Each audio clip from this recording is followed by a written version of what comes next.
तो सबसे पहले चीज हमने क्या पढ़ा बेटा, रॉड पढ़ा। ठीक है ना, रॉड की मोमेंट ऑफ इनर्शिया अगर एक्सिस ऑफ रोटेशन कहां से पास हो रही हो, सेंटर से, तो मोमेंट ऑफ इनर्शिया होता है ml² बाई 12। ठीक है, फिर हमने पढ़ा बेटा मोमेंट ऑफ इनर्शिया रॉड की, अगर रॉड की एक्सिस ऑफ रोटेशन कहां से पास हो रही है, एंड से, तो ml²बाई 3। ठीक है, फिर आपने आगे पढ़ा कि मोमेंट ऑफ इनर्शिया रिंग की, यूनिफॉर्म रिंग की, अगर एक्सिस ऑफ रोटेशन उसके प्लेन के परपेंडिकुलर है और सेंटर से पास होता है तो बेटा mr²। ठीक है, फिर आपने पढ़ा अगर मोमेंट ऑफ इनर्शिया आप बात करते हो रिंग की, अगर एक्सिस ऑफ रोटेशन टेंजेंट है और प्लेन के परपेंडिकुलर है तो होता है बेटा mr²। ठीक है, देन अगर मोमेंट ऑफ इनर्शिया बेटा एक्सिस ऑफ रोटेशन डायमीटर है तो होता है mr²बाई 2। ठीक है, और फिर एक्सिस ऑफ रोटेशन अगर टेंजेंट है और प्लेन के पैरेलल है, द फोर्थ केस। ठीक है, तो फोर्थ केस में मोमेंट ऑफ इनर्शिया आपकी क्या होती है बेटा, 3mr²बाई 2। ठीक है, अब वहीं अगर मैं यूनिफॉर्म डिस्क की बात कर रहा हूं, यूनिफॉर्म डिस्क की, तो बेटा वही एक्सिस आप कंसिडर करें जो हमने रिंग के लिए कंसिडर किया है, वही एक्सिस आप कंसिडर करें जो हमने रिंग के लिए कंसिडर किया है, तो मोमेंट ऑफ इनर्शिया आपकी क्या हो जाती है, mr²बाई 2, mr²बाई 2। ठीक है, अब बेटा इसकी सेकेंड एक्सिस, अगर एक्सिस ऑफ रोटेशन पास हो रही है कहां से, टेंजेंट से, axis of rotation is passing through the tangent. ठीक है ना, इस तरीके से रिंग को घुमाया जा रहा है। ठीक है, and perpendicular to the plane of disc, तो इसके मोमेंट ऑफ इनर्शिया में बेटा पैरेलल एक्सिस थ्योरम लगकर mr² जुड़ जाता है। अब अगर आप हाफ mr में mr² जोड़ोगे तो क्या बनेगा, वो बन जाएगा 3mr²। ठीक है, अब बेटा इसी डिस्क के लिए अगर एक्सिस ऑफ रोटेशन आपका डायमीटर हो, डिस्क के लिए एक्सिस ऑफ रोटेशन डायमीटर हो, तो आपकी मोमेंट ऑफ इनर्शिया क्या होती है बेटा, इस मोमेंट ऑफ इनर्शिया के आधी हो जाती है। तो आप क्या करेंगे इसको, mr²बाई 4। Okay, this will be the third case for disc, ये डिस्क का तीसरा केस हो गया।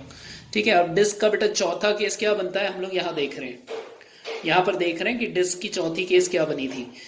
चौथी केस में बेटा अपन फिर से पैरेलल एक्सिस थ्योरम लगाते हैं।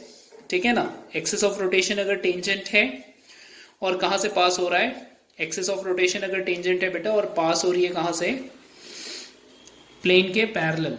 ठीक है, तो फिर इस केस में मोमेंट ऑफ इनर्शिया में mr² आप ऐड कर देते हो, डायमीटर वाले केस में और mr² ऐड हो जाएगा, तो mr²बाई 4 में mr² और ऐड होता है तो बन जाएगा बेटा क्या, 5mr²बाई 4।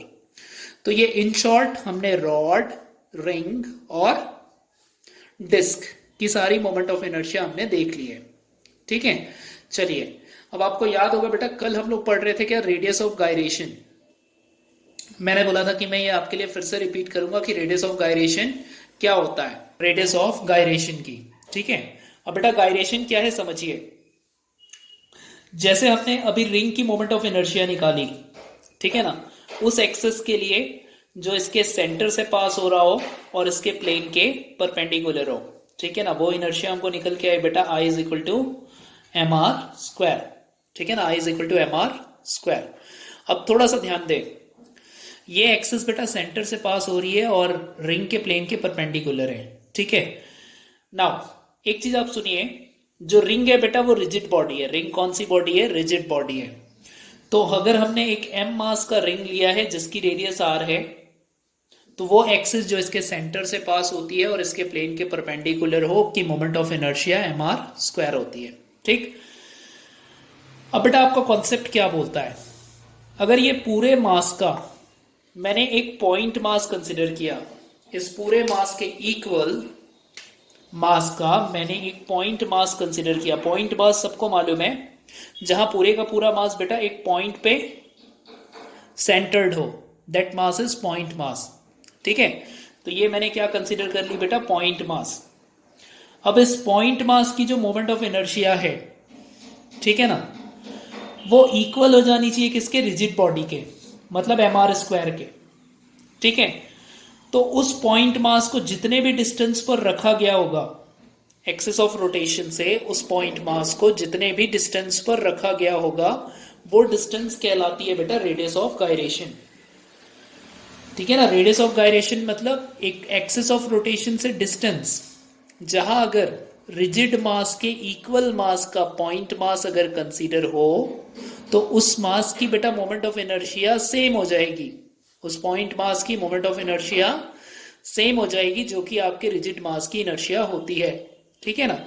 अब देखो इक्वेशन वाले फॉर्म में मैं लिखूंगा I इज इक्वल टू, अगर मैंने बोला बेटा इनर्शिया ऑफ रिजिड मास तो inertia of point mass equal हो जाता है, रिजिड मास और पॉइंट मास की इनर्शिया इक्वल हो जाती है रेडियस ऑफ गायरेशन के केस में।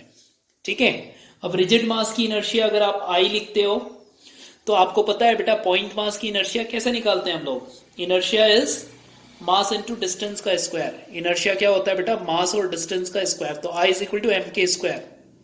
ठीक है ना, ये हो गई क्या पॉइंट मास की inertia and this is inertia of your rigid mass. अब थोड़ा ध्यान से देखिए, आप रेडियस ऑफ गायरेशन को थोड़ा सा सॉल्व करेंगे। के जो है वो रेडियस ऑफ गायरेशन है, तो रेडियस ऑफ गायरेशन क्या बन के आएगा बेटा, K square is equal to I by M. तो यहां से देखिए आप के क्या बन के आएगा, root over I by M, और क्योंकि रूट लिया है तो सामने लगना चाहिए plus minus. So this is the formula for radius of gyration. ठीक है ना बेटा। रेडियस ऑफ गायरेशन का हम लोग पढ़ते हैं अब सिग्निफिकेंस। आप सिग्निफिकेंस पढ़ोगे तो समझ में आएगा कि रेडियस ऑफ गायरेशन की इंपॉर्टेंस क्या है। ठीक है ना, significance of radius of gyration. Significance आप जानते हो क्या होता है। Significance means your importance of radius of gyration. Radius of gyration बेटा बना तो लिया, लेकिन रेडियस ऑफ गायरेशन से मतलब क्या है अपने को, ठीक है ना, फर्क क्या पड़ता है इससे। ठीक, तो थोड़ा ध्यान से देखिए आप, जिस रिजिड बॉडी की बेटा रेडियस ऑफ गायरेशन ज्यादा आएगी, जिस रिजिड बॉडी की रेडियस ऑफ गायरेशन ज्यादा आएगी उसका mass distribution axis of rotation से दूर होगा। ठीक है ना, एक बार मैं फिर से रिपीट करता हूं, जिस रिजिड बॉडी की रेडियस ऑफ गायरेशन ज्यादा आती है, ठीक है ना, उसका mass distribution axis of rotation से दूर होता है। जैसे फॉर एग्जांपल अभी मैं आपको दो बॉडीज का बेटा रेडियस ऑफ गायरेशन निकाल के दिखाऊंगा। जैसे मुझे मान लीजिए सेम मास का रिंग है और सेम मास की डिस्क है, रेडियस भी दोनों का सेम है बेटा, एक्सिस ऑफ रोटेशन भी पास हो रहा है कहां से, सेंटर से, और हमको क्या करना है, इन दोनों बॉडीज के लिए गायरेशन बतानी है। ठीक है, तो आपको पता है बेटा इसका गायरेशन निकल के आएगा, रिंग का गायरेशन निकल के आता है बेटा, आई की वैल्यू रखिए आप M R square. M R square जानते हो रिंग के लिए, इस कंडीशन में एक्सिस ऑफ रोटेशन अगर है तो moment of inertia M R square होगा। ठीक है ना, एम एम कैंसिल होगा, तो के क्या बन के आएगा बेटा, प्लस माइनस आर।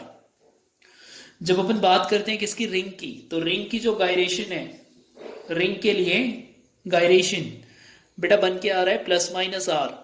ठीक है, और वहीं जब मैं डिस्क की गायरेशन निकालूंगा ना, रेडियस ऑफ गायरेशन, तो डिस्क की रेडियस ऑफ गायरेशन आएगा बेटा plus minus R by root two, plus minus R by root two. अब आप देख सकते हो बेटा किसकी गायरेशन कम है, डिस्क की गायरेशन कम है, रिंग की गायरेशन ज्यादा है। अब रिंग की रेडियस ऑफ गायरेशन ज्यादा क्यों है, क्योंकि रिंग में बेटा जो पूरे का पूरा मास डिस्ट्रीब्यूशन है वो सरकमफेरेंस में होता है। पहले ही जानते हो आप, रिंग का मास डिस्ट्रीब्यूशन कहाँ होता है, सरकमफेरेंस में होता है। सरकमफेरेंस जो है वो रिंग की मैक्सिमम डिस्टेंस है बेटा, रिंग की मास की मैक्सिमम डिस्टेंस है एक्सिस ऑफ रोटेशन से। लेकिन वहीं मैं डिस्क की बात करता हूं तो डिस्क में मास कहां पे डिस्ट्रीब्यूटेड है, एरिया में। तो एरिया में डिस्ट्रीब्यूट होने के कारण बेटा मास की जो डिस्ट्रीब्यूशन है वो एक्सिस ऑफ रोटेशन के पास पास है। तो थोड़ा ध्यान से देखिए, मैंने बताया था आपको कि रेडियस ऑफ गायरेशन का जो सिग्निफिकेंस है बेटा, ये मास डिस्ट्रीब्यूशन बता देता है। एक्सिस ऑफ रोटेशन से मास डिस्ट्रीब्यूशन कैसा है ये डिफाइन करना सिग्निफिकेंस होता है रेडियस ऑफ गायरेशन का। जिसकी गायरेशन ज्यादा है उसका mass distribution axis of rotation से ज्यादा होगा। ठीक है ना, ज्यादा डिस्टेंस पे होगा। ठीक है, और करीब वाले डिस्टेंस पे होगा जिसकी गायरेशन कम है। तो डिस्क की गायरेशन कम है मतलब इसका मास डिस्ट्रीब्यूशन करीब करीब है एक्सिस ऑफ रोटेशन की। ठीक है, तो पहला सिग्निफिकेंस मैं लिख देता हूं, it defines, radius of gyration defines the mass distribution of rigid body near axis of rotation, near axis of rotation। ठीक है, समझ में आई बात? ठीक है, दूसरा ये होगा बेटा कि जिस बॉडी की गायरेशन ज़्यादा होगी उसकी इनर्शिया भी ज़्यादा होगी। ठीक है, जिस बॉडी की गायरेशन ज़्यादा होगी उसकी इनर्शिया भी ज़्यादा होगी। देखिए रिंग की गायरेशन बड़ी है प्लस माइनस आर, और यहाँ पे क्या हो रहा है बेटा plus minus R by root two, R जो है वो रूट टू से डिवाइड हो रहा है। ठीक है, तो जिसकी गायरेशन बड़ी होगी, रेडियस ऑफ गायरेशन जिसके लिए ज़्यादा आएगा बेटा वो क्या होगा, वो क्या होगा, ज़्यादा इनर्शिया रखता होगा वो बॉडी। ठीक है, तो मैं आगे क्या लिखता हूं, it defines moment of inertia of rigid body about given axis of rotation. ठीक है, तो गायरेशन अगर पता है तो बेटा मोमेंट ऑफ इनर्शिया बता सकते हो। ठीक है, और एक्सिस ऑफ रोटेशन से मास डिस्ट्रीब्यूशन को का डिस्ट्रीब्यूशन जो है वो भी डिफाइन हो सकता है with the help of gyration. ठीक है, तो ये रेडियस ऑफ गायरेशन के बेटा दो सिग्निफिकेंस हुए, ये रेडियस ऑफ गायरेशन के दो सिग्निफिकेंस हुए। अगर किसी को डाउट है बेटा तो अब वो पूछे। एक्सिस के बदलने से रेडियस ऑफ गायरेशन बदल जाता है, क्योंकि डिफरेंट एक्सिस ऑफ रोटेशन की बेटा इनर्शिया अलग है, और डिफरेंट एक्सिस ऑफ रोटेशन की अगर इनर्शिया अलग है तो उसका गायरेशन भी अलग आएगा।